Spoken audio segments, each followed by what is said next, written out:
Lep pozdrav vsem in dobrodošli na simpozij Od stresa do miru v obdobju jeseni. Zelo se veselim, da se bomo danes skupaj potopili v to čarobno obdobje leta, ki prinaša majčkeno drugačno dinamiko, in sicer dinamiko, ki je bolj usmerjena k umirjanju in zato tudi je primerno za samorefleksijo.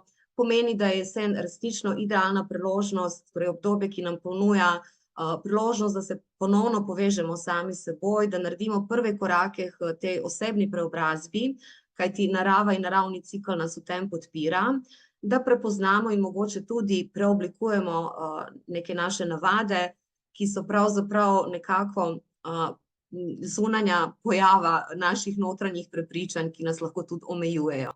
Kljub teoriji, ki pogosto ostaja nekje na mentalni ravni znanja, mi pogosto globoko v sebi vemo, kaj je v resnici prav in kaj ni prav za nas.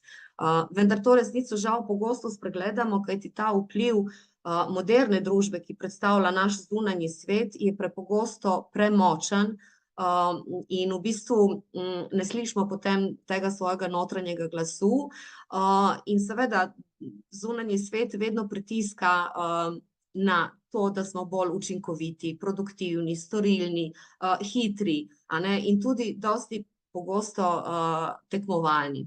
In kar je na žalost, je pa to, da ta osredotočenost na zunanje cilje, na zunanji svet se ne ozira na naše notranje počutje in torej kako se mi s tem počutimo, a smo res zadovoljni, a smo srečni, a smo v notranjem ravnovesju. In zdi se, da ta naš notranji svet je zelo pogosto v neskladju z zunanjim svetom. In tukaj pridemo danes do glavne teme in našega pogovora z avtorji in strokovnjaki z različnih področij, ravno zato, da dobimo različne perspektive, kako se torej lahko lotimo določenih korakov, ki nam pomagajo vzpostaviti notranje ravnovesje in pa notranji mir. Kajti to je v bistvu nekako tudi cilj vsake osebne preobrazbe, torej vračanje v svoj center, v svoj notranji mir, od koder potem lahko prinašamo odločitve, ki so bolj usklajene z nami in z našimi sanjami in željami. Z nami so danes Romana Čolić, psihoterapevtka, in pa avtorica knjige Izstopi iz izgorelosti in zaživi sebe, Angelja Chiara Surca, raziskovalka, popotnica in pa poznavalka arhetipov, avtorica knjig Mozaik arhetipov in pa raziskovalka svetov z arhetipi na potovanji, Zoran Steinbauer, avtor mladinske in otroške literature, pred kratkim je izdal 2 čudoviti slikanici Mija pomaga detku in Kje ima hiša srce, in pa Vandana Cankar, ki je NLP mojstrica hipnoze, coachinja, svetovalka za ajurvedo in pa joga učiteljica ter bodoča avtorica knjige Odhipnotiziraj se zdaj. Romana, kako bi nam pojasnila, torej, kako lahko jesena, kot to obdobje, ki prinaša umirjenost in to možnosti za preobrazbo, izkoristimo torej ravno za to, za raziskovanje in za preobrazbo nekih naših navad, notranjih prepričanj, ki nas omejujejo. Ja, pozdravljeni. Kar bi tukaj rekla, je to, da mogoče nam ni naravno, da se ustavimo v tem času jeseni, čeprav jesen kot naravni cikel je prav temu namenjena, da se majčkeno zaustavimo, umirjamo, narava odvrže v bistvu svoje liste, z drevešče gledamo, in to je meni taka lepa prispodoba, da prav kliče posameznika, če smo malo v stiku, če se majčkeno zmoremo umiriti, malo stopiti iz te tekmovalnosti, dokazovalnosti, storilnosti, ki smo ji kar podleženi, se mi zdi v večini, da v bistvu se sploh najprej začutimo. Če nam to uspe, to je ta prvi korak, potem lahko začnemo vpogled vase. To se pravi, da se obrnemo vase in se mogoče začnemo spraševati, kaj lahko sami odvržemo, kaj pri nas je tisto, kar nam ne služi več. Kaj je tisto, kar v bistvu mogoče potrebujem? Od osnovnih potreb, to se pravi počitka, ne vem, mogoče sprostitve, iti v naravo, malo aktivacije, biti v stiku, ne vem, mogoče več z prijatelji, ki ti dajo podporo, ki te razumejo, do v bistvu teh višjih potreb, kot so lahko recimo, ne vem, iz urice na nekem področju. To se pravi, moja neka želja je pridobiti neko novo znanje. Lahko v obdobju jeseni začnem z neko novo rutino, z neko novo aktivnostjo, ki mi bo pomagala in mi pomagala priti do tega notranjega miru, ne? To se pravi, od tega stresa, od te storilnosti do notranjega miru. Se mi zdi res tako eno obdobje jesen, da res lahko začutimo sebe, pa se vprašamo, kaj potrebujem. Sam je pa predpogoj, ne? Da se najprej sploh zavedamo, da divjamo. Da pol stopimo na bremzo in potem rečemo, ok, kaj pa zdaj rabim. To se mi zdi tako nujno narediti. Je pa težko, če bom rekla, res drvimo iz ene aktivnosti v drugo aktivnost, pa so tukaj še, bom rekla, obveznosti, ki jih imajo naši otroci, naši bližnji in smo stalno nekje, tako, ko en, ne vem, sploh kaj naj dan kot prispodobo, ko ja, stalno sam drvimo, no, tako bom rekla, ko na avtocesti, ne, nič ne vidimo, kaj se okrog dogaja. Kaj ni hrčki, ne? Tako, ja. Če pa gremo mogoče po stari cesti, je pa tu pa tam kakšen stop znak, kakšno križišče več, kakšen semafor in se lahko ustavim. Ne? Še vedno vse naredim, še vedno bo cilj dosežen, samo mogoče malo več doživim zraven, ker začutim. Romana, ti zelo pogosto, tudi ko se pogovarjamo, pa tudi na dogodkih, ko imamo te pogovore, dostikrat rečeš, jaz rabim to prečutiti, a ne? In tudi tako zdaj govoriš o tem, da začutimo sebe. Dostikrat tako začutimo kakšen nemir v sebi, ampak nas to ne ustavi, da bi zdaj spremenili aktivnost v tem momentu, a ne? Zakaj je to tako težko? Če čutimo, ne, če si damo možnost, da začutimo, da nekaj ni v redu, ampak to kar zignoriramo in potem gremo naprej z aktivnostmi, ki smo jih prej počeli. Zakaj je to težko? Ker ne zaupamo. Ker nismo naučeni, da zaupamo sebi. V večini, tako bom rekla, saj če izhajam iz sebe, iz svoje prakse, je problem v bistvu, ker smo se nekje naučili slediti drugim, zdaj se moramo pa tega odučiti, pa verjeti, da to, kar jaz čutim, če je nek nemir, da zaupam, da mi telo nekaj sporoča. In jaz moram se poglobiti v ta občutek in najti sporočilo, ki mi ga ta občutek daje. Ne?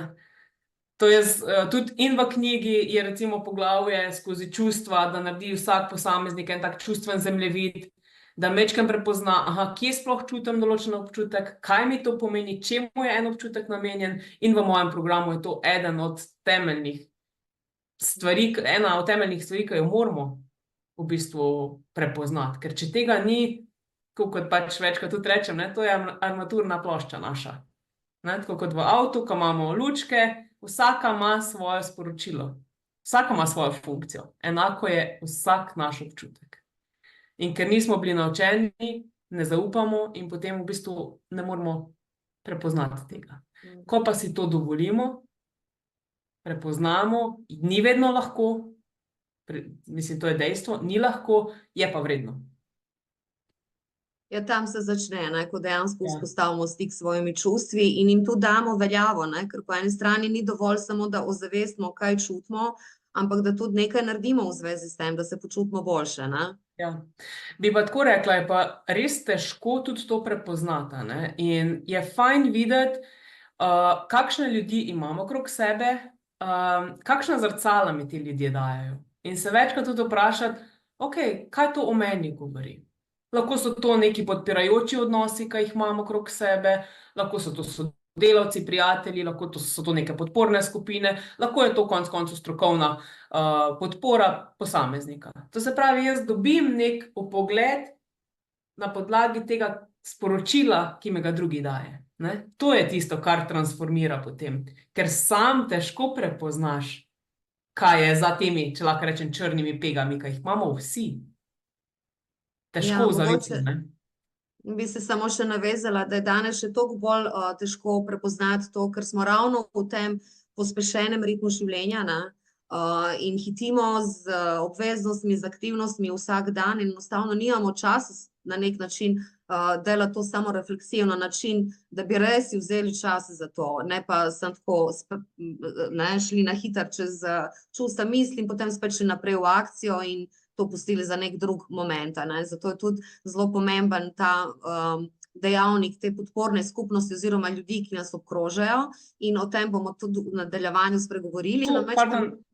Mirela, lahko tukaj samo rečem, eno vprašanje še zastavim, tako za mogoče malo da odzvem poslušalcem. Moramo se vprašati, zakaj toliko hitimo? Katero potrebo ozadjem zadovoljujemo ali pa ne zadovoljujemo? Mogoče tako malo za refleksijo posameznikov. Hvala, Romana. Angelja, vas bi povabila da podelite v bistvu, kako lahko prepoznamo torej senčne plati arhetipov, ki v tem obdobju prav posebej izstopajo in ovirajo v bistvu ta naš notranji mir in s tem tudi naše odnose, in katere konkretne korake lahko sprejmemo v bistvu zato, da preoblikujemo te senčne plati. Jaz bom zdaj malo drugače začela odgovor, kot si vprašala. In sicer se bom na obe vaju navezala. Na Mirelo se bom navezala v prvem stavku, ki ga je rekla, da smo preveč v mentalu, v mentalnem stanju, in seveda se to navezuje na vse, kar je Romana potem naprej razlagala. Zdaj pa tako, recimo jaz danes, ker sem se, malo prej sem se usedla in sem rekla, zdaj pa jaz pogledala vprašanje, pa bom razmislila, kaj mi povedala, in je bila samo črna luknja. Nič. In samo 2 besedi sta se mi javljali.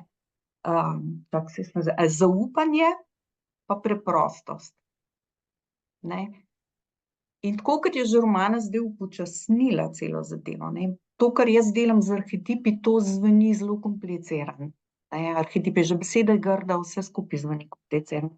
V resnici so pa arhetipi ena metoda, ki nam omogoča, razumski vstop, potem gremo pa lahko zelo v intuicijo in zelo v občutanje. Kaj se nam namreč pogosto zgodi? Mi v bistvu, gremo na kakšno meditacijo, pa mogoče delamo notranjega otroka, ali pa gremo na kakšno delavnico, pa mogoče nek vzorec še tam zvemo. Ampak v resnici mi sploh, če sploh ne beremo še kakšnih psiholoških knjig, sploh ne poznamo vzorcev, ki jih imamo. In to je tisto, kar nam arhetipi omogočajo. Mi v bistvu, če imamo zbirko arhetipov, pa noter pišejo različna imena, narcis, empat je vpisan, negovalka je vpisana, reševalka, pridna punčka, zdaj jih berem tle, vizionarka, služabnica, Če vidimo neke vpise, mi v bistvu sploh šele vidimo, kakšne vzorce mi lahko imamo. Ker večina ljudi, ko mi odraščamo, ko smo otroci, ko odrastemo, mi se s tem sploh ne uvadimo. In mi tega ne poznamo. Mogoče tisti, ki pol grejo na neko terapijo, se še srečajo s tem. Zdaj v samih meditacijah se tudi s tem ne srečuješ toliko, ne gre bolj za umirjanje. Skratka, mi sploh ne poznamo teh vzorcev. In zdaj recimo vsak arhetip, to, kar sem zdaj naštela, ima svojo sončno pa senčno plat. Vsi imamo vse arhetipe, pa vsi imamo tam nekje med sončno pa med senčno platjo. To se pravi, če gremo ful v sončno, pol nam je ful luštno, če gremo malo bolj v senčno, zapademo lahko v negativnost, po nek negativen samogovor. Naprimer, če smo v žrtvi, imamo ta negativen samogovor. Mimogrede nam pride, ne zmorem, to je pa preveč za mene, pa tudi, če je samo trenutek, ki pride, že nam povzroči konflikt v našem notranjem polju. Tudi, recimo, danes sem eno ful tako smešno dala, joj, skozi je preveč komarjev okoli mene. To sem na Facebooku objavila.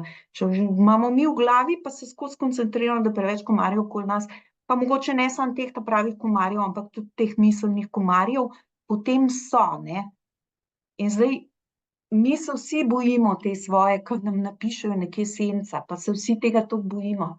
V bistvu smo lahko in pozitivnim, negativnim kao tistim, ki jim rečemo negativne, ful hvaležni, ker nas nečesa učijo, Zdaj recimo to, kar rečemo negativnost, to so, ponavadi so to obrambni mehanizmi, Recimo arhetip prostitutke pomeni, da predamo moč. Vsi predamo moč v službi, ne? To je dejstvo.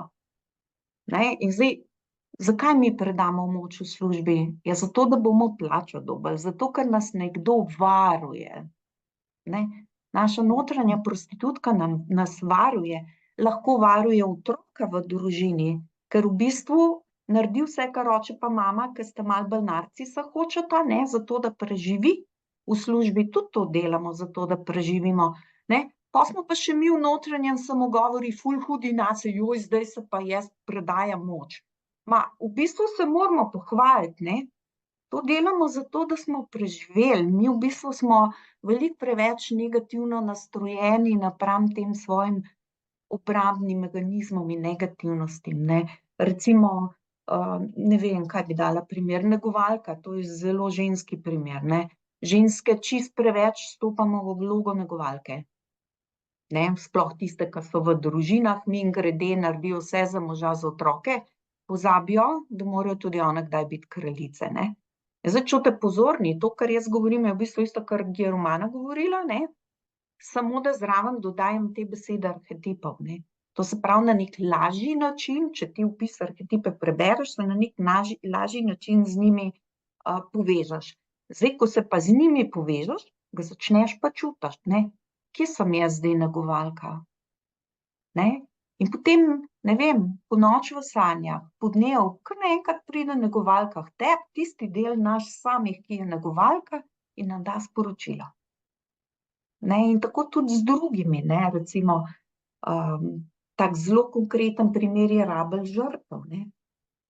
V bistvu, to je zelo znan arhetipski par, ne. Tam nekje, ker je nekdo, ki zelo vstopa v vlogo žrtve, se zelo hitro pojavil nekdo, ki jo bo začel izkoriščati zraven.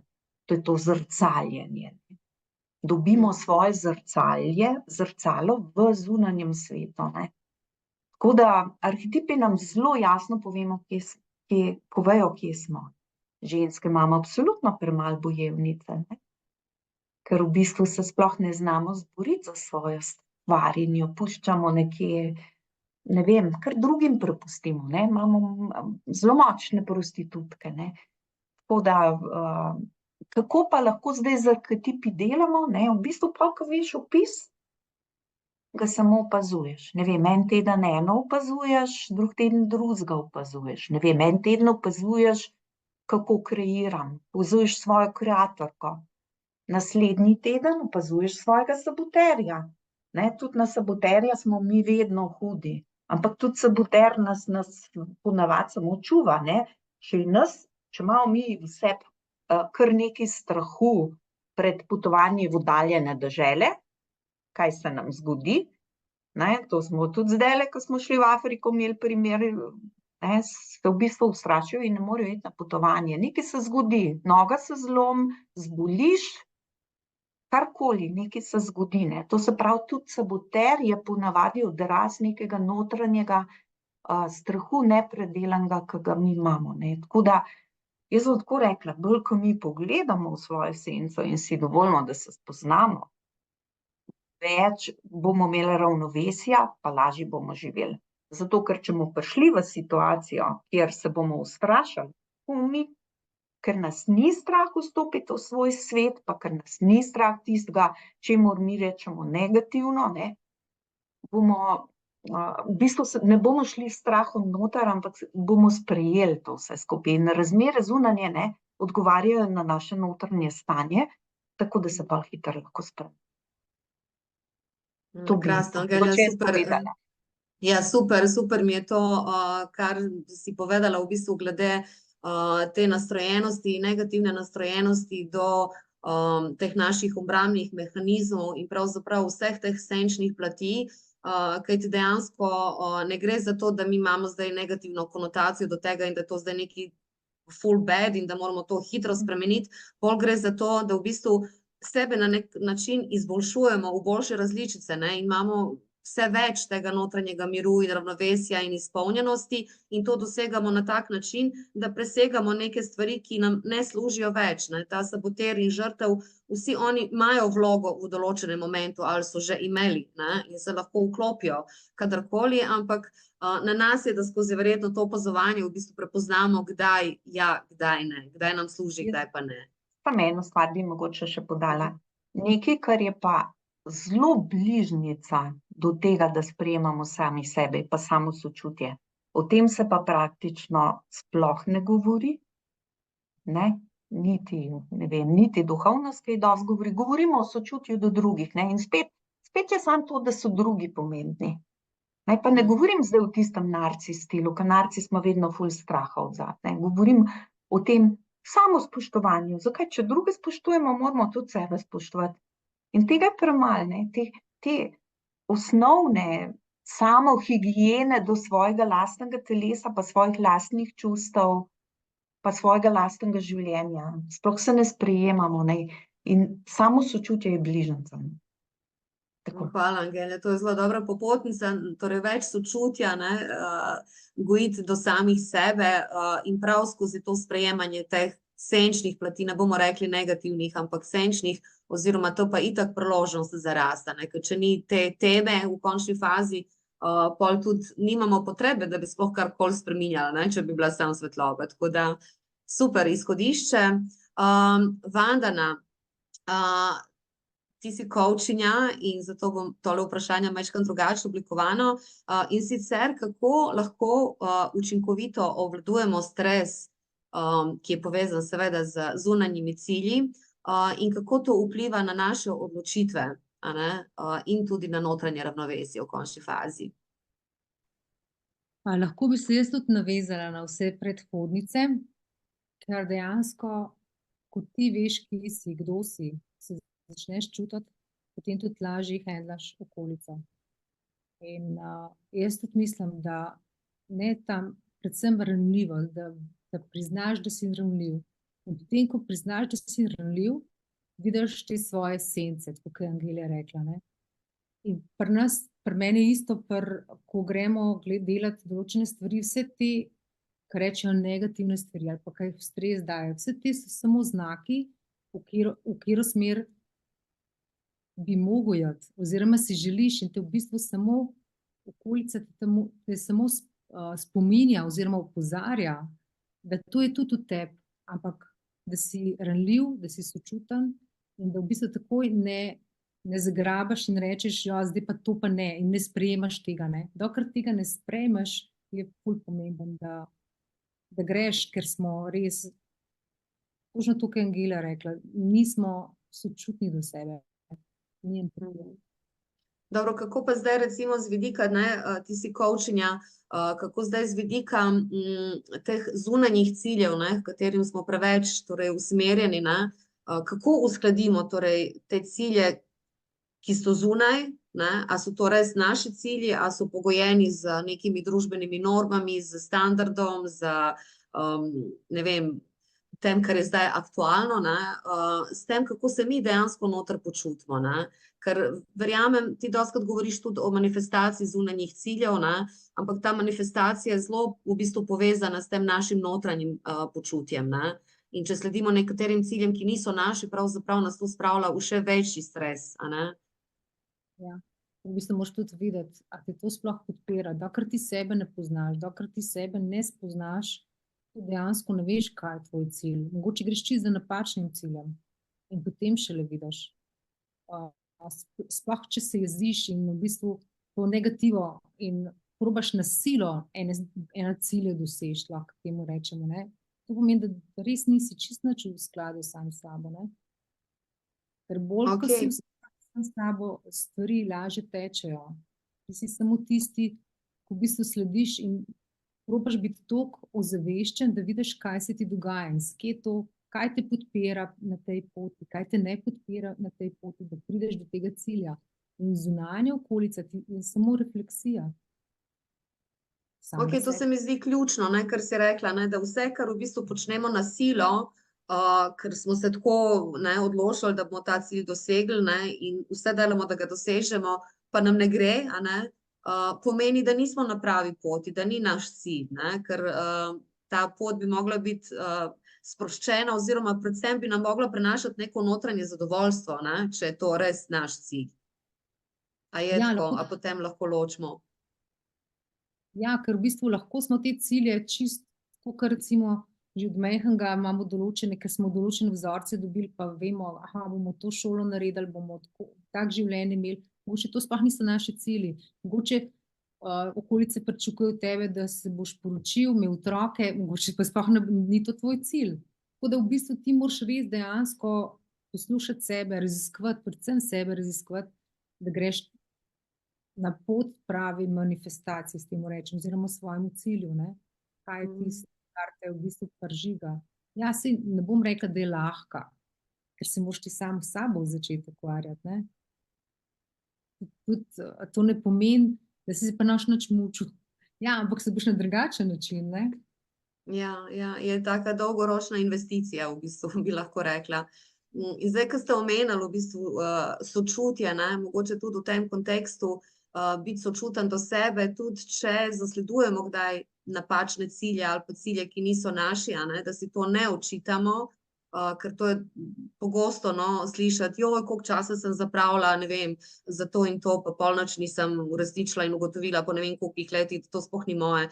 Nič hudega, a ne, to je bila v bistvu pač, to je bil en preizkus, en pogum, da smo sploh se spravili nekaj, ne, in to v bistvu namesto, da bi gledali kot na nek poraz, lahko gledamo kot na neko lekcijo, a ne, da se nekaj naučimo iz tega in potem ko gremo zasledovati nek drug cilj, ne, spet opazujemo v bistvu, kako smo pa zdaj s tem usklajeni, ker imamo že eno izkušnjo odprej, ne. Tako da mogoče evo tudi v tem kontekstu bi to sočutje izpostavila. Ja, ker dejansko, zdaj sem te malo zgubila, ker sem imela v glavu, kaj moram reči. Ja, ker ne glede na to, a si zašel z te poti, mislim, da ugotoviš, da ni bilo to ta prava pot oziroma do tvojega cilja, ni v bistvu vse z namenom. Si se nekaj, sigurno, ko nazaj pogledaš, in dokler ne pogledaš nazaj in rečeš, da si hvaležen za to, boš zelo težko šel naprej. V bistvu Ja, si zelo ampak malo- ta hvaležnost se mi zdi, da pride tudi z neko zrelostjo, ne. V bistvu ne moreš takoj biti hvaležen, ne, za nek, ne vem, za neko izgubo časa, kamor si se vlagal, pa ni nič iz tega, ne, ampak pride potem s časoma, ne, ta hvaležnost, ko dejansko dvignemo toliko zavest in toliko že naredimo na sebi, tudi z majhnimi koraki, da potem lahko to že prepoznamo kot eno tako res dragoceno izkušnjo, iz katere se lahko naučimo za drugič, ne, za neko drugo priložnost. Sigurno, ker recimo jaz sem imela enega klienta, ki je v bistvu imel en cilj in ga je v bistvu že dosegel, pa se je nekaj izfižal in je v bistvu toliko bil jezen nase. Ampak šele s časom, ko sem začela delati, je ugotovil, da se mi ful ena druga polja odprla. Ko sem ugotovila, kaj vse je to prineslo. Ampak v tistem prvem momentu se bo počutil kot poraženec, kot nekaj, ki je res izgubil čas in kako je to neumen, glede sploh, če si v zelo intelektualnih vodah, bom rekla, ne. Ampak ko začneš mu odpirati ena druga področja, reče, wow, koliko enih stvari so se mi zdaj odprli, ki prej nisem videl, ne.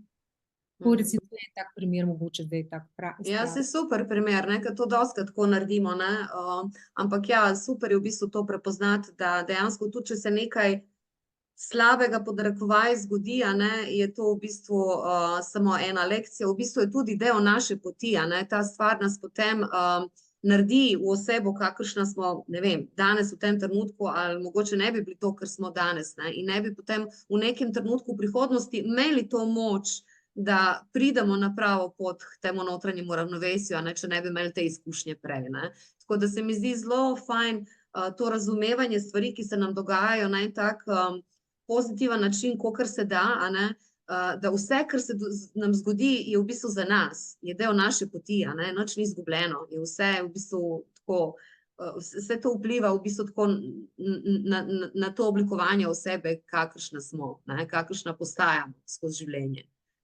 Ja, zato sem rekla, to mi je recimo prešinalo, da naj si poslušalci en teden recimo, gremo gledati, kaj bi lahko naredili. Ne, en teden si pišejo, koliko so se kritizirali, oziroma se probajo ne kritizirati in naredijo zvečer analize in bojo videli, kako se bojo drugače počutili po enem tednu. Ker v bistvu sploh nismo ozaveščeni, koliko smo grobi do sebe v situacijah, ko hočemo doseči en cilj. Pa tudi, če gre za majhne korake v bistvu vodijo k velikim spremembam, tako da važno je nekje začeti. In jesen to podpira, zato tudi imamo ta dogodek danes. Vandana, hvala lepa. Zdaj pa naš avtor, Zoran Steinbauer, ki je zelo ploden avtor in ustvarjalen, zato tudi vprašanje za njega se navezuje na ustvarjalnost. In sicer, Zoran, če lahko podeliš, kako v bistvu ustvarjalnost vpliva na naše notranje počutje in tudi kako uravnava ustvarjalnost te medosebne odnose, mogoče tudi odnos s samim sabo. V kakšni povezavi je zdaj ta ustvarjalna sila z vsem tem? Lep pozdrav vsem še z moje strani in sogovornicam za zelo koristne nasvete. Res je, ustvarjalnost zelo močno vpliva na notranji svet in potem posledično na odnos nas samih do sebe, na naš odnos do bližnjih in pravzaprav na naš odnos do celega sveta. Se pravi tudi na manj in bolj oddaljene ljudi in konec konca do celotne narave, tudi do rastlin in živalskega sveta.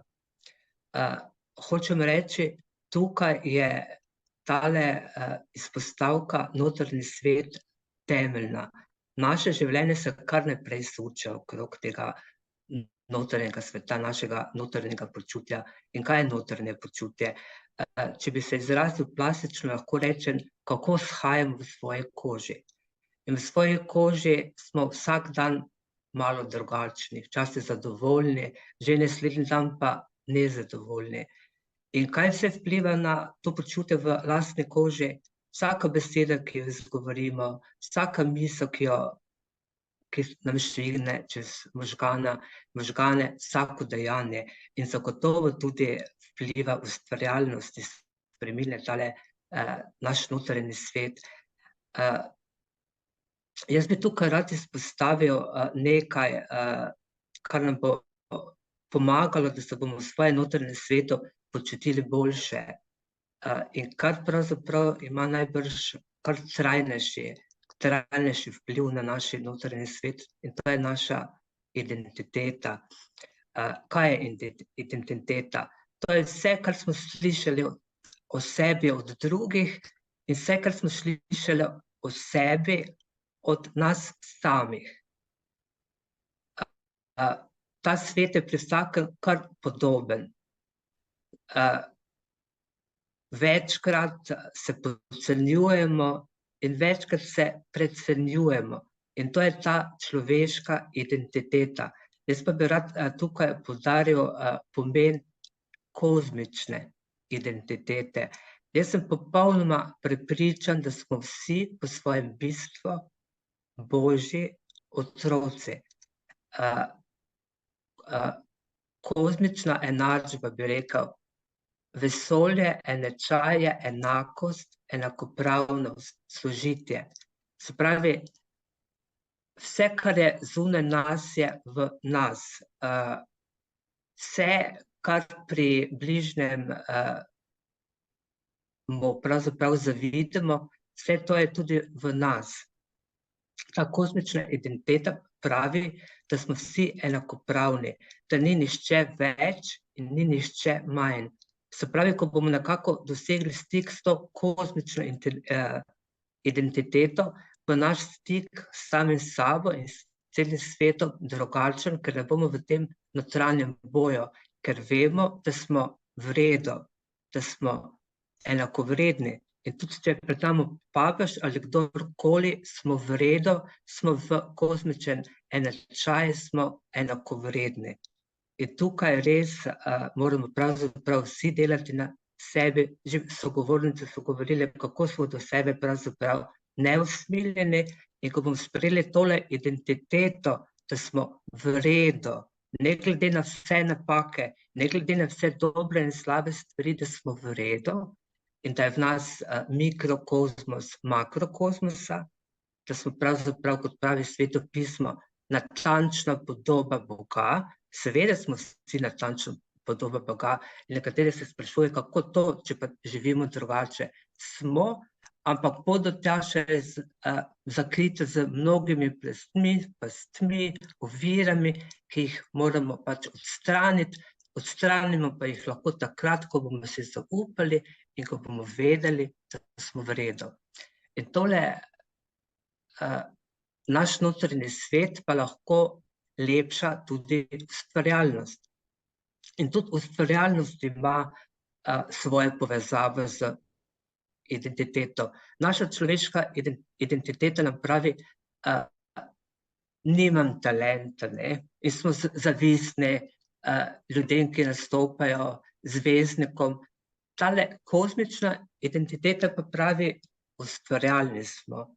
In če gremo recimo v naravo in vidimo čisto drobno svetlico in občudujemo recimo njeno barvo, njeno strukturo, vidimo, kako je ustvarjalna. In zakaj je ustvarjalna? V svojem semenu ima zapis ustvarjalnosti. Tako imamo tudi vsi ljudje v svoji globini tale kozmični zapis ustvarjalnosti. Se pravi, zaupati se moramo, da smo ustvarjalni. To je odstranjevanje prve ovire. Se pravi, če se pravimo, sem narode, nisem ustvarjalen, moramo stopiti na drugo stran, ustvarjalen sem. Tukaj pa še veliko trikov, kako lahko povečamo svojo ustvarjalnost. To je recimo, kot so že prej govorili, da preidemo v alfa stanje.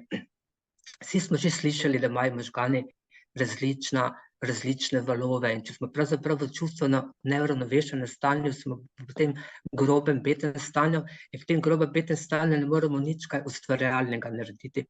Tako da moramo preiti v tole alfa stanje. Do tega alfa stanja pa pridemo z meditacijo, s prehodom v naravi, s telovadbo, s harmonijo in tudi z ljubeznijo. Ja, tudi ljubezen je zelo velika ustvarjalna sila, vse moči v vesolju, od reda do usmiljenja. Samo spomnimo se, recimo, ko smo se zaljubili, kako se je v nas prebudila ustvarjalnost. Morda smo takrat napisali prvo ljubezensko pesem, ali pa recimo starši, ko povijajo otroka, ko se kar odprejo novi kanali, niti ne potrebuje slikanice, otroku lahko pripovedujejo svoje zgodbe. Poznam gospo, ki je zase mislila, da je popoln pevski netalent, in ko je rodila sina, mu je kar v posteljici pela s posluhom krasne pesmi.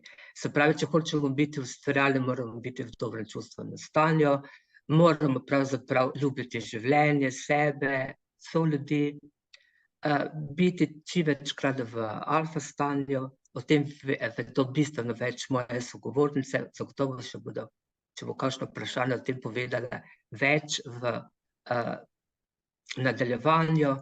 Je pa tudi recimo ena Disneyjeva strategija, vsi ga poznamo, in ko so recimo pred eno ustvarjali film, so imeli sobo sanjača, ustvarjalca, in ko stopiš v tisto sobo, tudi vsak lahko ima v svojem stanovanju svojo sobo, ustvarjalca, sanjača ali pa svoj stav, in takrat moramo samo verjeti, da vse te ideje, zamisli bodo prišle k nam.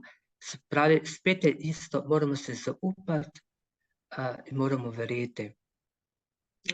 Ker moje pravljice, ti dve zadnji pravljici govorita o ustvarjalnosti, sem dobil tudi tole vprašanje in tam na koncu je res veliko ustvarjalnih predlogov. Smisel teh ustvarjalnih predlogov pa je samo v tem, da se ljudje začnemo pogovarjati, da se preko teh ustvarjalnih iger, ki so sproščene, začnemo spoznavati, spodbujati. Tukaj pa bi rad poudaril predvsem to, ko smo z mlajšimi, vsaj v moji generaciji je bilo tako, otroci so otroci, morajo poslušati, ničesar ne vedo. Jaz pa sem prepričan, da so tako otroci kot odrasli, vsi moramo biti učenci in učitelji. Tudi otroci so lahko poleg tega, da so učenci odlični učitelji, kar naprej nam nastavljajo ogledalo. In tudi odrasli moramo biti učenci, kajti če mislimo, da že vse vemo, se zapremo pred neverjetnimi izkušnjami in lekcijami, ki nam prinaša vsak dan.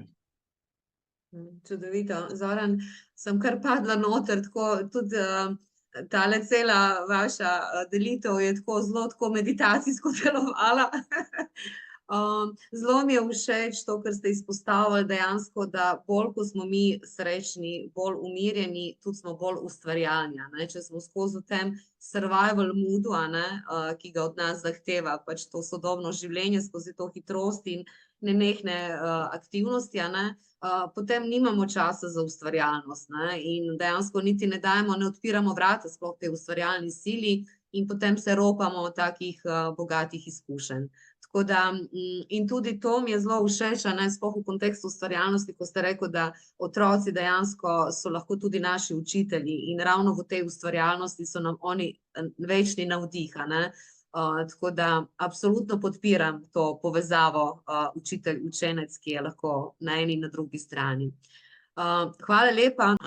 Romana, zdaj bi se spet nazaj k tebi vrnila in sicer mogoče z eno tako res ključno mislijo v povezavi s tem, koliko dejansko je pomembno to naše okrožje, torej ljudi, ki nas obkrožajo, tudi podporne skupnosti, torej, če gremo tako najprej od družine, prijateljev, partnerja, pa do podpornih skupnosti, koliko je to močen dejavnik na tej poti osebne preobrazbe, kako vpliva v bistvu to na našo preobrazbo? Zelo močno vpliva. Zakaj? Zaradi tega, ker podporna skupnost ali pa pač ljudje, s katerimi smo obkroženi, so lahko ali naša spodbuda za rast, ali pa nas zelo vlečejo pod ene uteži, v bistvu neko globino.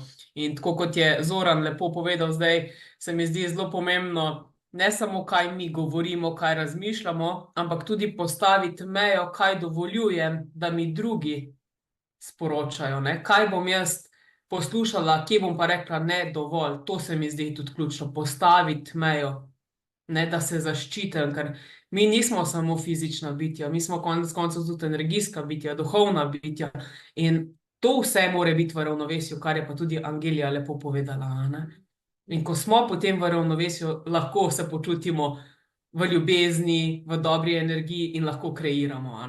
Tako da to se mi zdi mogoče, kar bi jaz izpostavila. Je pa ogromno stvari, ki bi se navezala na vse, ampak res danes smo malo časovno omejeni, tako da upam, da sem odgovorila, če pa je še kaj, Eva, sem na voljo. Ja, si odgovorila, vsekakor je fajn izpostaviti te stvari, ker včasih mogoče res ne vemo, kakšne stvari vplivajo na nas, ampak smo del pač ene širše družbe in normalno, da interakcija, mogoče se ne zavedamo, ampak mi komuniciramo na vseh možnih načinih, tudi neverbalno, skozi to energijo, ki jo oddajamo, skozi miselne procese, vse to v bistvu nekako oddaja to neko vibracijo, in tudi zelo mi je fajn, ker si izpostavila to postavljanje meja v tem smislu, kaj poslušati, ker postavljanje meja pogosto opazujemo tako v kontekstu, torej, postavimo meje, do tukaj lahko greš, do tukaj ne moreš iti, ne dovolim, ampak tudi v kontekstu tega, kaj nekdo v bistvu, zdaj če tako pod narekovaj rečem, smeti naš z enimi stvarmi, tako kot televizija recimo z nekimi informacijami ali pa družbenimi omrežji, tukaj je tudi fajn ozavestiti in enostavno si da dovoljenje, da si tega da to ne poslušamo, ker če smo zmožni, ne vem, obrniti neko informacijo, ki je zelo negativna, in vemo, kako vpliva na nas, ali pogasniti televizijo, iti naprej, poiskati bolj navdihujoče vsebine, tako lahko tudi v odnosih dejansko lahko rečemo, lej, to pa ni primerno, ali ne bom tega poslušala, ker to v bistvu samo me daj down, tako da se mi zdi super, nikoli nisem na ta način razmišljala, ampak tudi to je postavljanje meja, Ja, definitivno. In tukaj mogoče za poslušalce, čisto ena vaja, ko, ne vem, greste skozi dan ali pa ko se dobite z nekom na kavi, lahko je to prijatelj. Dajte se pa vprašati, kako se jaz počutim po tisti kavi. Jaz osebno imam, če pogledam nazaj v preteklosti, izkušnje, ko sem bila po nekih kavah s prijatelji izžeta. Ja, a je to res potem prijatelj? Ne? A mi je res, po domače bom rekla, tega treba? Da prihajam iz ene kave, ki naj bi bila sproščena, ki naj bi bila vzajemna, kjer naj bi pač jaz se malo mogoče tudi napolnila, totalno izčrpana. In koliko takih odnosov imamo? Govorim o odnosu z konkretno osebami ali pa vsemi temi, jim rekla, stiki, kot si omenila, ne, mediji. Kaj vse poslušamo? Nam je normalno, oziroma tako, mogoče malo v grobem rečeno, pride v avto, pa nam tam radio gori. A rabim to poslušati? A se sploh zavedam, kaj mi tamle neki šumi sporočajo? Ali si lahko jaz, a se lahko zavedamo, da imamo danes kot odrasli, to jaz ful rada rečem, danes kot odrasli imamo moč, da se odločimo, kaj bom poslušala. In jaz več recimo konkretno ne poslušam radia v avtu, ali sem v tišini, ali poslušam kakšen podcast, ali poslušam neko mirno glasbo, ki mi daje, tak en prijeten občutek. Ne mirno, da zaspim, da me meditira, ne, da zameditiram zraven, ampak tako, da mi je v eno sprostitev. Sploh, če imam nek sestanek, potem ne rabim jaz nekih negativnih informacij v tistem trenutku. Ker preletijo, tudi če je fajna radijska postaja z dobro muziko, ja, pride v glas. Pa mogoče niti ne zaznamo, da je glas, ampak ne, vpliva na nas, kar rekla, je bilo izrečeno. To se mi zdi, da se mogoče premalo tega zavedamo. Tako da že sam to, če smo pozorni, kako se počutim, ko prihajam iz nekih odnosov, ko prihajam iz nekih okolj, mi lahko da en uvid v to, ali me te stvari podpirajo, kaj me v teh odnosih ne podpira, lahko skomuniciram, na kakšen način lahko skomuniciram, ali pa mogoče sem prerasla te odnose in s tem ni nič narobe. Ne. Hvala, Romana, to sem ravno hotela povedati, ne, da včasih se navezati prav na to, kar si zdaj tudi omenila, ne, da včasih imamo pač prijateljstva in ljudi okrog sebe, s katerimi resoniramo, ne, ampak pač življenje se nam vsem dogaja, ne, in nismo vsi na enakih valovnih dolžinah in ne napredujemo vsi na enak način v istem tempu, a ne, tako da se lahko na eni točki v bistvu tudi razidemo, zato ker enostavno več ne resoniramo in je brez veze potem se oklepati, ne vem, tega nekega, ne vem, ali navade, ali navezanosti, biti navezan na tak način, da ne spustimo tega človeka ali pa te ljudi iz svojega življenja, zato ker pač nam pomenijo, a ne, pa čeprav je to na našo škodo, verjamem pa tudi, da na škodo druge osebe, a ne, ker tudi njej ni v redu, a ne, če nam ni v redu, a ne, tako da mogoče bi res mogli malo sprostiti to navezanost, ne, pa se ne toliko krčevito prejemati teh stvari, a ne, ki jih imamo v življenju, ker na ta način zapiramo v bistvu dostop drugim stvarem in drugim ljudem, da stopijo v naše življenje, ki so nam namenjeni v tem trenutku, da stopijo in nas podprejo na nadaljnji poti, a ne. In ne samo to, sebe oviramo, ne, da gremo naprej, da zacvetimo. In je škoda. Tako da res ta jesen, prostor za refleksijo, pa ne samo jesen, jaz rečem vsakodnevno, bi bilo zelo dobro, da se konec dneva vprašamo, kako se počutim, kaj mi je bilo okej, kaj mi ni bilo okej, ne, kateri odnosi so me podprli, kateri ne, da sproti malo čistim stvari pri sebi, je veliko lažje, kot pol, ko se nabere en cel kup, ne, ko v bistvu sem cela izčrpana, izmučena in ne vem, kje začeti. Pa tudi skozi to opazovanje, mislim, super si res delila to, ker to so zelo uporabni nasveti, tako res za vsakdanje življenje, a ne. Mi v vsakdanjem življenju lahko, ko smo v stiku z ljudmi, opazujemo to svoje notranje počutje, ne, kako se ob tem počutimo, in bolj, ko to opazujemo na tak način, skozi te neke vsakdanja opravila, a ne, dogajanja, v bistvu urimo tega opazovalca v sebi, a ne, in potem bomo včasih pač na neki točki tudi lažje in hitreje prepoznavali, kam nas vleče, a ne, iz našega centra, a ne. Okej, super, hvala, Romana. Angelja, vi ste prej omenili sočutje, a ne, in to se mi zdi res nekako tudi ključna beseda danes, čeprav imamo ključne besede, tudi notranje ravnovesje, notranji mir, center in tako naprej, ampak vse to se eno na drugo navezuje. A nam lahko poveste mogoče, kako lahko zdaj, kateri arhetipi vsebujejo to sočutje v sebi in bi mogoče bilo fajn raziskati jih ko začutimo, da smo pregrobi do sebe, a ne, pogledati mogoče značilnosti arhetipov, ki pa vsebujejo te energije sočutja do sebe. Sočutje še skoraj najbolj dala notranjemu otroku oziroma divji ženski. Divji ženski zato, ker divja ženska je v bistvu, ne, če rečemo, recimo, če gledamo ženski cikel, ne, imamo deklico otroka, imamo mladostnico, gre skozi svoje, potem imamo žensko, ne, potem imamo žensko, ki je pač mlada ženska, cveti v spolnosti, potem ženska, ki je v zakonu, kakorkoli, družinska mati, ne, na koncu, ko so vse te izkušnje, vsega tega življenja, vseh teh prehodov, ki jih naredi ženska v svojem življenju, pride do divje ženske. In takrat ima divja ženska pravzaprav modrost in vse te lastnosti modrosti ima vse, ne. In recimo jaz bi njej dala tudi to modrost, ker divja ženska mora imeti vse, mora imeti mislim, ne more imeti, ima vse, ker drugače ni divja ženska. Ima sočutje, ima ljubeč izraz, zna ljubiti sebe, zna ljubiti druge na nek tudi brezpogojen način, ne, s tem, da brezpogojen način ni nujno to, kar mi vedno definiramo, ne, da je to ljubezen do vseh. Ker če boš ti recimo, zdaj pa en drug arhetip bom potegnila, reševalko, ne, ker če ti v obliki reševalke pa v bistvu misliš, da nekoga ljubiš, imaš rad, skrbiš za njega in mu odvzameš vso odgovornost, to ni brezpogojna ljubezen. To je uničevanje druge osebe in to recimo dostikrat vidimo v družinah, ko mama v bistvu želi vse narediti za otroka, ne. In v bistvu ne gre življenje v pravo smer, ne. Ampak modra ženska bo tudi vedela, kdaj je treba pretrgati neke vezi, ne. Z namenom, da zdozorita oba, ženska kot ženska in recimo otrok, bom zdaj v tem primeru rekla, ker če ne vem, ptička ne vržemo včasih v vodo, pa mu skozi samo nosimo, potem tudi to ne bo. Tako da jaz bi rekla, da recimo bi divji ženski dala sočutje. Potem seveda sočutje mi lahko najdemo tudi drugih. Notranji otrok vsekakor, čeprav notranji otrok je še vedno tisto osnovni arhetip, iz katerega vse izhaja, ne, zato ker notranji otrok je neka energijska struktura, ki se oblikuje v otroštvu.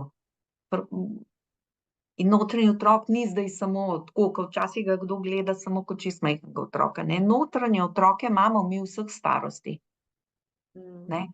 Recimo jaz dolgo sem samo majhnega otroka gledala, ampak pol v nekem trenutku sem začela delati z najstnico in ko ugotoviš, kako so te najstnice osamljene, ne, lahko proti njej v resnici jo moraš ful objeti, jo ful sprejeti, jo res ogromno nežnosti je treba dati, ker takrat so otroci tako zelo, najstniki, no, tako zelo osamljeni v tem prehodu, ko morajo iti iz otroštva v to, da sami prevzamejo vlogo, odgovornosti in naloge, ne. In je to za njih zelo težko. Drugače pa ne vem, katero bi še zdajle, mislim, skoraj bi samo te dve izpostavila, ker ti zdaj je res.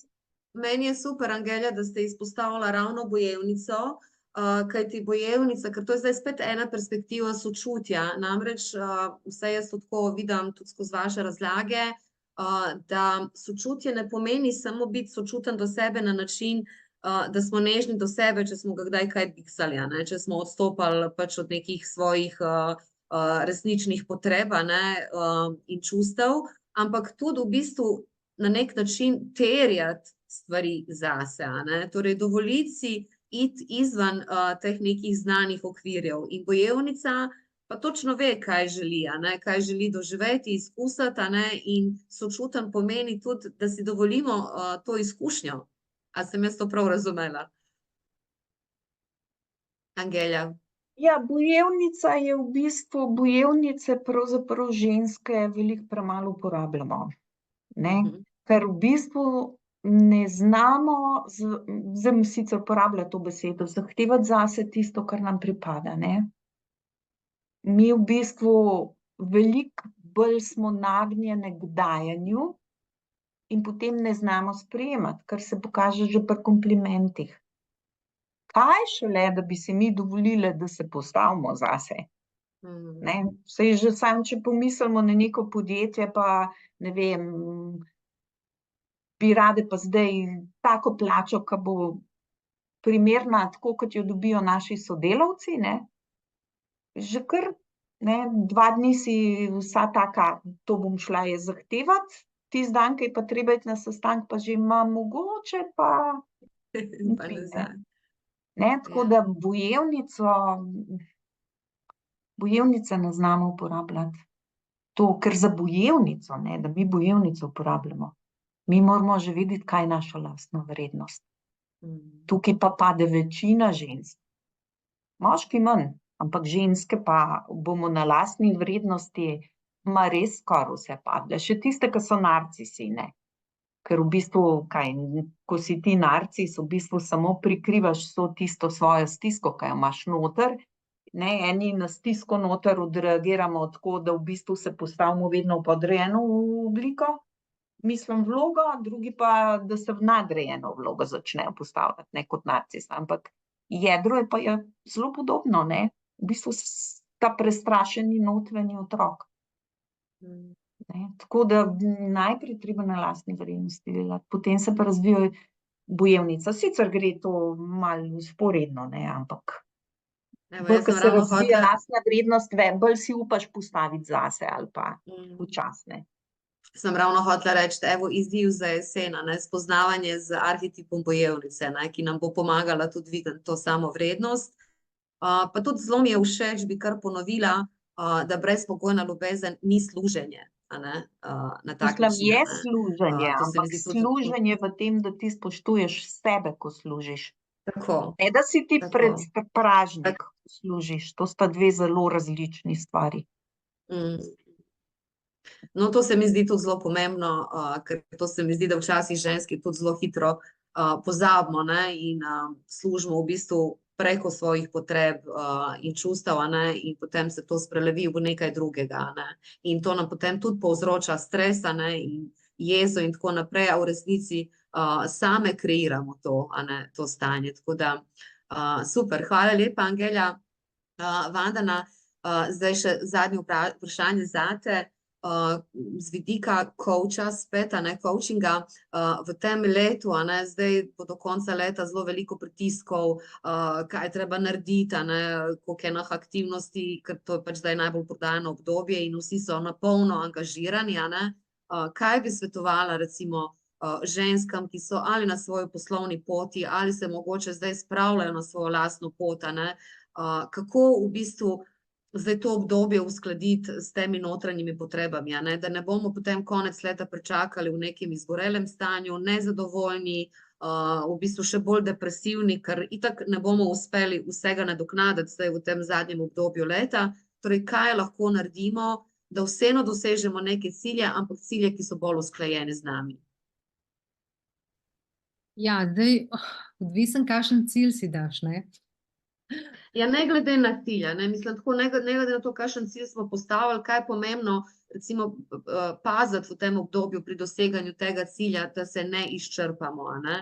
Kako ta proces v bistvu opazovati, kako slediti, a ne. Se pravi, da že tule zna biti izhodišče, da je mogoče napačen cilj.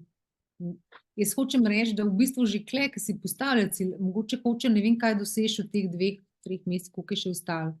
Pa je nemogoče.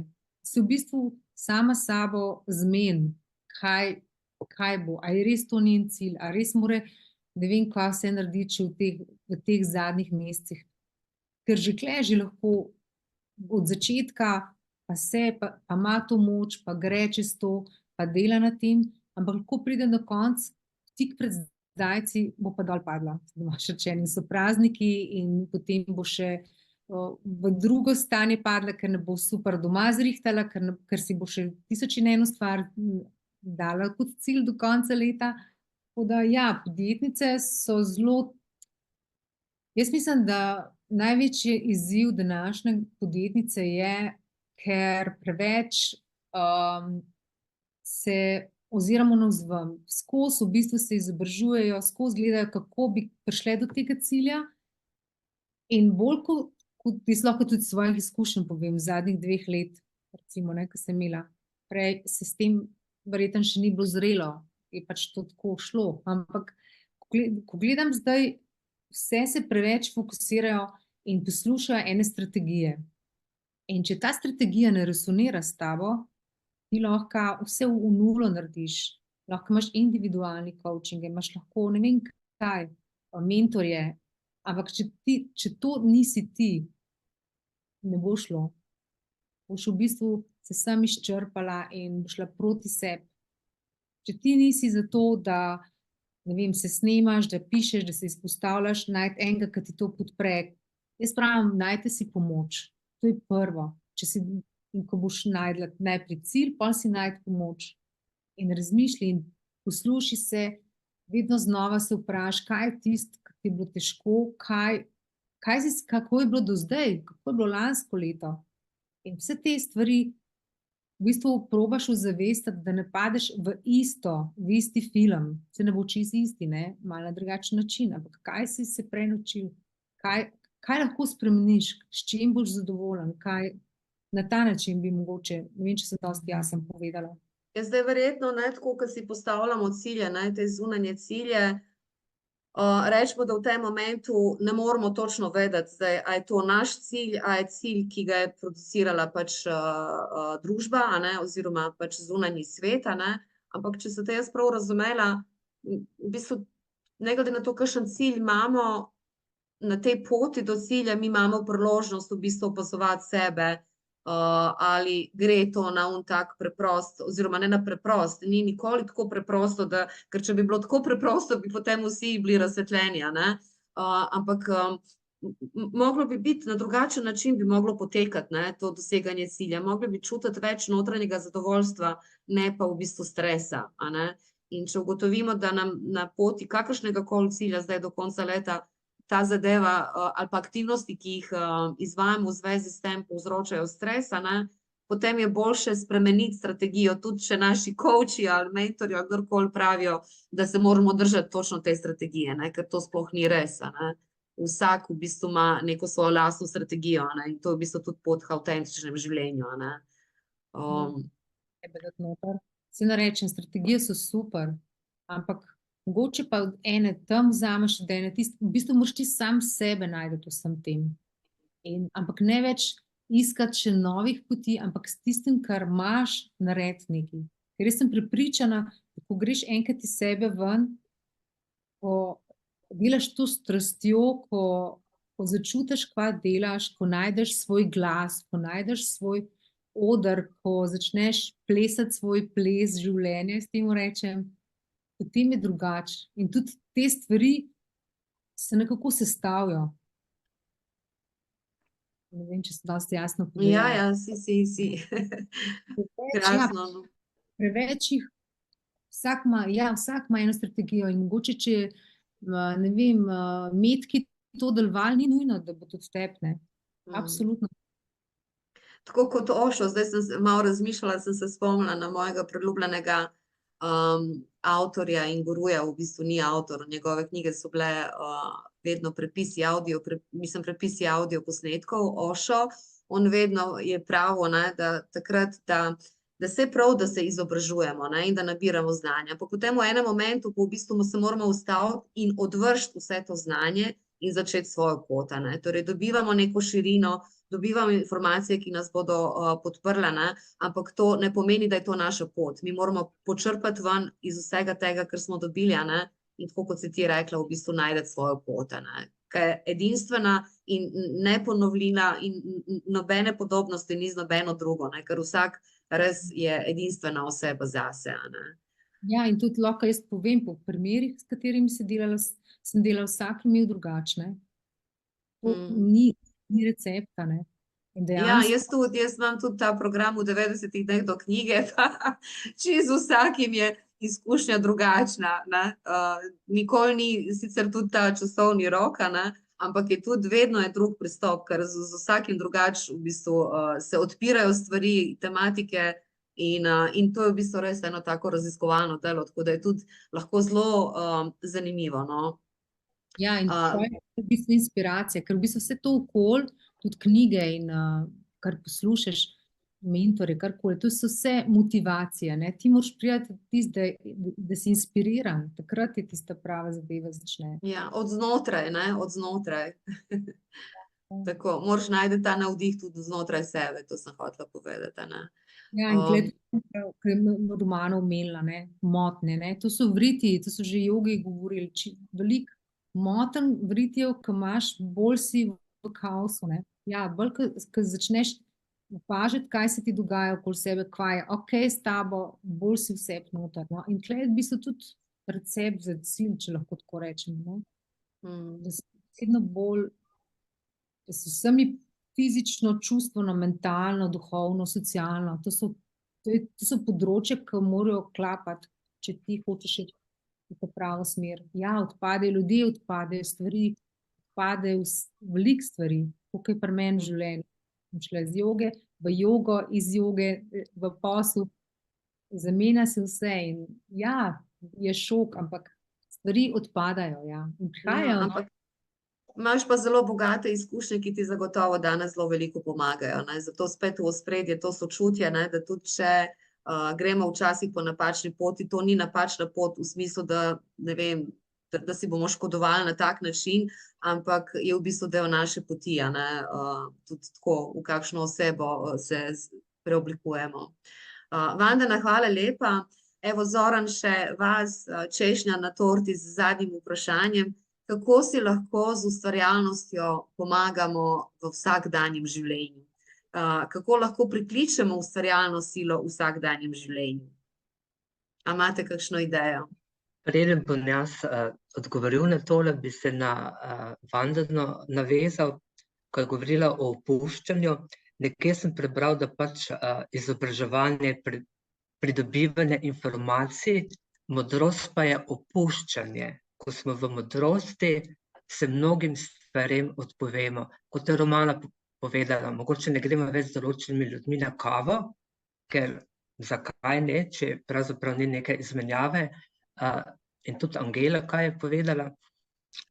In ker tudi vsaka od vas že dala neko nalogo, bi jaz rad, da bi tudi še od mene pravzaprav poslušalci dobili eno domačo nalogo, da bo pravzaprav dobili čim več od našega druženja z nami. Recimo, če se gledamo v ogledalo 5 minut, ne, bomo neverjetno presenečeni nad sabo, kaj vse bo šlo skozi naše misli, ne.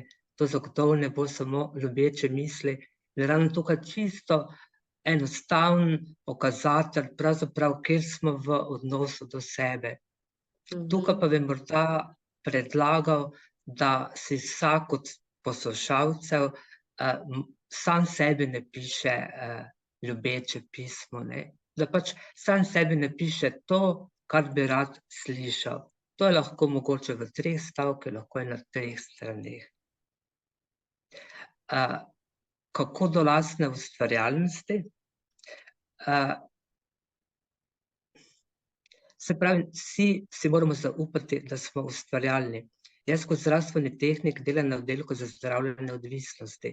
K nam pridejo ljudje, ki morda že 20 let niso ene knjige prebrali, ki so izgubili zaradi življenja vse samospoštovanje.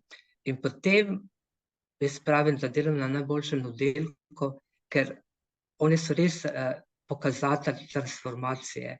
Sebe odkrivajo, ko so v stiku s svojo lepo stranjo, v spodbuden okoljem, sebe odkrivajo neverjetnim talentom in se pravi, med kreativnostjo, nekreativnostjo je samo res samospoštovanje. Tole kreativnost pa lahko uporabljamo prav v vseh odnosih, bom rekel, tudi v kuhinji. V kuhinji tudi priporočam, da ne kuhamo, ko smo v slabem čustvenem stanju. Če smo globoko depresivni, jaz verjamem, da se tudi tale depresija v hrano prenaša, pravzaprav nimamo veliko možnosti, da bomo prišli s depresije, tako se bo samo pri kuhanju ostalo. Se pravi, kuhajmo v miru in z ljubeznijo in se bo življenje začelo spreminjati. Hvala lepa, Zoran. Točno to sem hotela slišati in sem vedela, da boste delili, dali ste primer s kuhanjem, kar je odlično. Jaz vem, da se lahko tudi pri pomivanju posode lahko krepi ustvarjalnost. Moraš imeti sicer zelo bujno domišljijo, tako ka meni ni problem, ampak se da tudi s tem, a ne. Mi je pa zelo všeč ta primer s kuhanjem, ker to bi samo še enkrat mogoče pač ponovila in tudi navezala na eno položaj, ki sem ga doživela, ko sem bila v pogovoru z eno mednarodno avtorico Anito Murjani, mogoče poznate, avtorico knjige Z roba smrti v pravi jaz, ki je doživela pač klinično smrt, ker je bila zbolela od raka in potem je skoraj umrla oziroma je umrla, potem je prišla nazaj in danes v bistvu po celem svetu tudi dejansko govori o svoji izkušnji, ki jo je doživela onkraj fizičnega. In ena od glavnih stvari, ki sem jo takrat slišala, takrat sem imela še majhne otroke in sem bila zelo obremenjena s hrano, da mora biti vsak dan skuhano naravno, organsko, nobenih umetnih sladil, nič, skozi zelo sem bila obsedena. Ona je pa povedala takrat, da je zelo pomembno to, ali recimo pristopamo k kuhanju z ljubeznijo ali pa z nekim drugim čustvom, ker to vse prenašamo v hrano, a ne. In torej tudi, če je hrana organska in najbolj zdrava na svetu, a ne, če meni tisti dan ni za kuhati, pa če bom to energijo vnesla noter v to hrano, potem je boljše junk pod narekovaj kupiti otrokom tisti dan, a ne, ne vem, neko pleskav, kaj pa jaz vem, karkoli, a ne, da manj škode naredimo, ne. Tako da vedno glavno vprašanje, česarkoli se lotevamo, ne, je, ali to počnem iz strahu ali iz ljubezni, a ne, ker si to želim. Tako da res hvala lepa vsem našim gostom danes, da ste delili torej, vaše perspektive, vaše pristope, vaše možne poti do rešitev glede na izzive, ki nam jih prenaša jesen. Želim nam vsem mirno in harmonično jesen in upam, da se kmalu spet srečamo.